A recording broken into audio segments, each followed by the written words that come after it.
Welcome to an exhaustive explainer analyzing the marital life of Joseph and Mary. Today, we are taking a strictly forensic, evidence-based approach to a topic that usually gets wrapped up in a lot of tradition. Based purely on the historical, legal, and grammatical data detailed in the scholarly analysis titled Joseph and Mary's Marriage Explained, we are going to audit one of the most famous marriages in human history. Now, to be clear right off the bat, we aren't looking at later traditions, and we definitely aren't relying on theological assumptions. Instead, we're going to treat this exactly like a first-century contract dispute. We are looking exclusively at the hard, objective data of first-century Judea. Think of it as a deep dive into ancient legal mechanics. So, here is how we're going to break this down today. First, we'll cover the Jewish marriage covenant. Second, the obligation of marital rights. Third, the grammatical boundary of until. Fourth, physical versus spiritual family. And finally, we will arrive at the forensic historical verdict. We're going to navigate ancient legal frameworks, strict marital obligations, textual boundaries, and the undeniable distinction between physical and spiritual lineage. All right, let's jump straight into Section 1, the Jewish marriage covenant and the legal rules of first-century unions. To properly analyze this historical event, we absolutely have to understand the rule book they were operating under. You can't judge a first-century marriage by 21st century standards. According to the research in Joseph and Mary's Marriage Explained, marriage in first-century Jewish culture was a highly structured, strict, two-step legal process. Think of the first stage, Erusin, less like a modern engagement where you just get a ring, and more like signing a legally binding lease for an apartment. You might not have the keys yet, you haven't moved your furniture in, but you are legally locked in. At this stage, the couple was legally considered husband and wife, even though they were strictly forbidden from living together yet. Then comes the second stage, Nisuin. This involved the groom officially taking his bride into his own home. This was the big move-in day. And it wasn't just ceremonial. This formal transition initiated their public life as a married couple, complete with cohabitation and the absolute strict legal expectation of physical consummation. Now, you might be wondering, what does the historical text actually say about Joseph and Mary's transition between these two very specific stages? Well, the primary texts utilize a highly specific Greek verb, parlambano. This literally translates to receive or take into one's home. As detailed in Joseph and Mary's Marriage Explained, this word does so much more than just describe a simple change in living arrangements. In their historical and cultural context, the act of parlambano specifically legally executes that second stage of marriage, the nisuin. It is the definitive legal move into the status of a fully realized cohabitating marriage. It's the activation of the contract. And we actually see this legal mechanism directly commanded in the text itself. Matthew 1:20 states, "Do not be afraid to take Mary as your wife, for what has been conceived in her is from the Holy Spirit." According to Joseph and Mary's Marriage Explained, instructing Joseph to take Mary explicitly mandated the execution of the nisuin. Bringing her into his home structurally existed for one primary reason: to initiate sexual union, companionship, and a shared domestic life. In this ancient culture, taking a woman into your home was a definitive legal trigger for physical intimacy. To suggest that Joseph completed this legal taking just so they could become platonic roommates literally violates the historical grammatical definition of the term within Jewish marital law. They were not signing up to be supportive best friends, they were executing a binding legal contract that carried profound, undeniable physical expectations. Moving on to Section 2, the obligation of marital rights, focusing on the covenant and its consequences. This brings us to a highly provocative, absolutely crucial legal question. If Mary and Joseph moved in together, but somehow maintained a perpetual state of virginity, how would that actually be viewed? Would it be seen as an act of profound piety, or would it actually be a blatant breach of their marital contract? You see, in our modern context, couples basically define the terms of their marriage however they want. But back in antiquity, the marriage contract, the ketubah, was a rigid, unyielding legal document.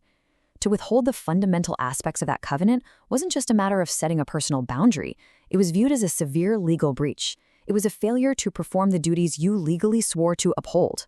To brilliantly illustrate the legal reality of this era, the analysis in Joseph and Mary's Marriage Explained points to the Apostle Paul's codification of these norms in 1 Corinthians 7. The text shows that mutual bodily authority is a strict legal relational axiom. The quote explicitly states, "The wife does not have authority over her own body, but the husband does. Likewise, the husband does not have authority over his own body, but the wife does. Do not deprive one another, except perhaps by agreement for a limited time." This is fascinating. Spouses legally owed each other a strict debt of intimacy. Let me repeat that. Sexual intimacy was legally viewed as a right and a requirement of the union, not some optional add-on that you could just negotiate away permanently. Let's actually break down the mechanics of this obligation because it is absolutely wild when you dig into it. According to the study, biblical law severely restricted any abstinence to a very limited time, or pros chiron in Greek. Furthermore, it strictly mandated the resumption of intimacy afterward. A lifelong refusal of the one-flesh union would constitute a permanent deprivation. And what does that mean? It means perpetual abstinence would essentially be a legal transgression. It would be a literal sin and a fundamental breach of Torah law. If Mary unilaterally withheld intimacy, she would be legally defrauding her spouse. If they mutually agree to a permanent celibate marriage, it would void the primary function of the covenant entirely. Additionally, any deception regarding this arrangement would directly contradict the primary text description of Joseph as a just man. Think about it. A formally just man, someone adhering strictly to the law, would absolutely not participate in a fraudulent sham marriage contract that violated the very core of Torah law. Okay, that takes us to Section 3, the grammatical boundary of until, where we will be analyzing Matthew 1:25. With the legal framework now firmly establishing that lifelong abstinence was actually a forbidden breach of contract, we have to examine the specific grammatical boundary found in the primary evidence. The central point of textual tension here revolves around one single, very important Greek conjunction, hios, which means until. In Greek grammatical syntax, hios functions as a definitive temporal marker. It creates a hard boundary for an event, establishing a specific condition that exists up to a certain point in time. It's actually a lot like how we use it in everyday language. If you tell your boss, I'm not going to look at these emails until Friday, the definitive grammatical expectation is that on Friday, you are opening those emails. The condition changes when the boundary is crossed. And we see this exact word deployed with incredible precision in the foundational text. Matthew 1:25 explicitly states that Joseph did not have sexual relations with her until she gave birth to a son. Applying strict historical grammatical analysis, the research in Joseph and Mary's Marriage Explained points out that the lexical syntax here is not ambiguous at all. When the word until is combined with a negative assertion, in this case, no sexual intimacy prior to birth, it dictates that the period of abstention ended exactly upon the birth of the child. It marks the precise, definitive conclusion of the exception to their standard marriage covenant. So the really crucial point here is understanding why the author constructed the sentence this way in the first place. This syntactical boundary deliberately delayed the consummation for one reason only: to protect the theological necessity of the virgin birth. It ensured there could be absolutely no doubt regarding the child's paternity.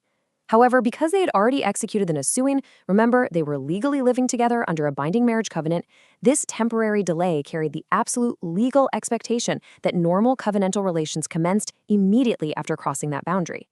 As the study's authors conclude, to read this passage and assume they just never had relations afterward requires completely ignoring the basic function of the word until within the context of first-century marital obligations.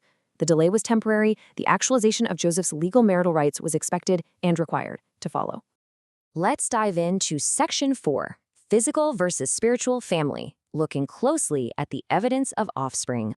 Having established the legal requirement and the grammatical timeline for marital consummation, we can now pivot to the physical evidence of their union.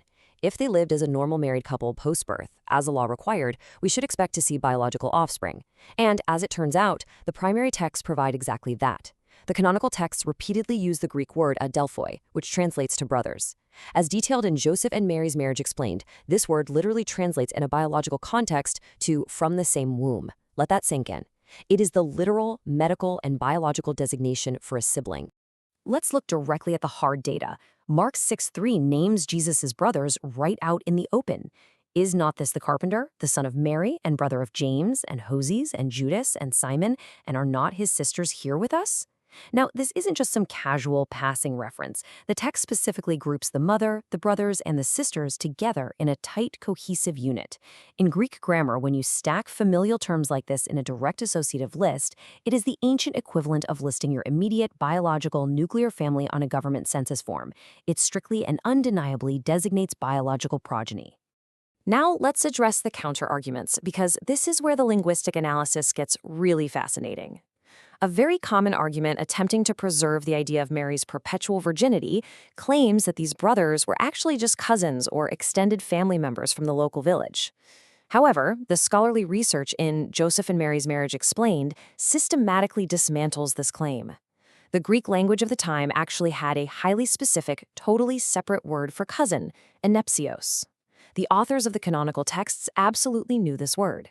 In fact, they used it elsewhere when describing extended family.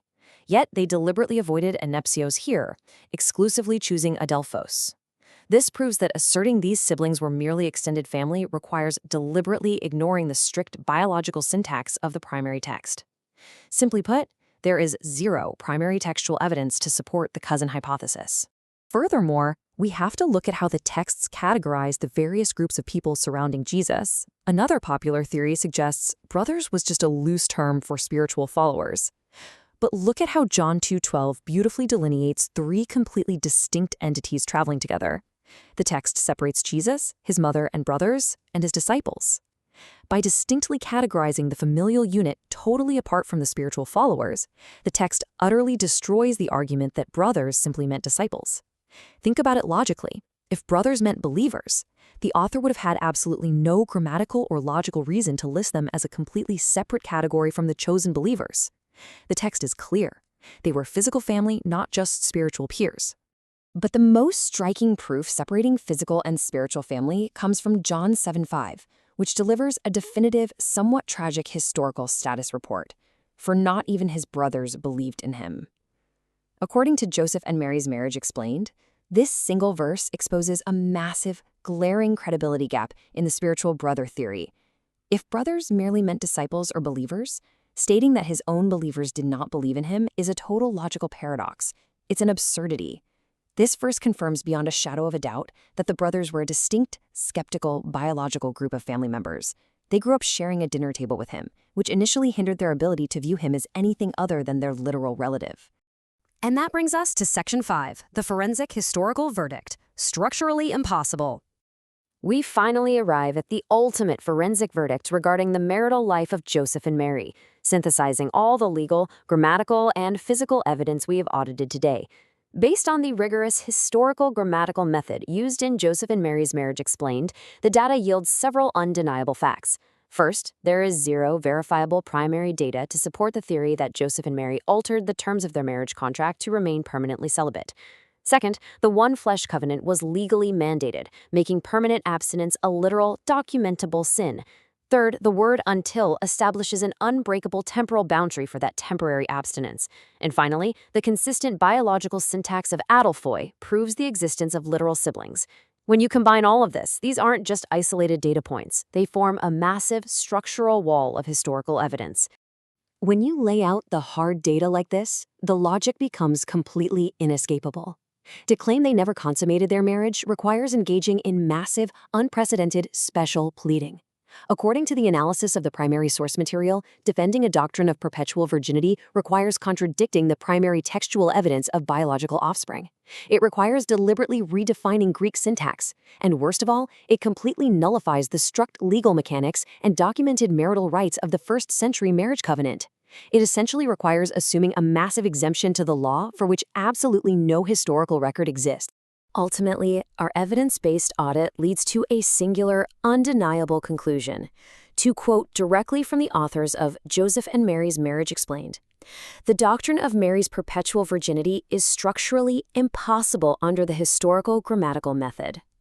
It is fundamentally, legally, and logically incompatible with the strict biblical requirements of their covenant. Joseph and Mary entered a binding legal contract. They completed the Nisuin, taking up residence together. They observed a temporary, grammatically defined period of abstinence to protect the virgin birth, after which they absolutely fulfilled their legal marital obligations. This resulted in a standard biological nuclear family that was documented repeatedly and explicitly by the primary sources." So, this leaves us with a highly provocative thought to consider as we wrap things up today. If the historical, legal, and grammatical data from the primary sources so definitively proves this was a normal consummated marriage, resulting in multiple biological children, what historical biases, later traditions, or theological agendas have kept the alternative narrative of perpetual virginity alive for so many centuries? I'll leave you to ponder that one. Thanks for joining us for this explainer, and remember, always keep questioning the data.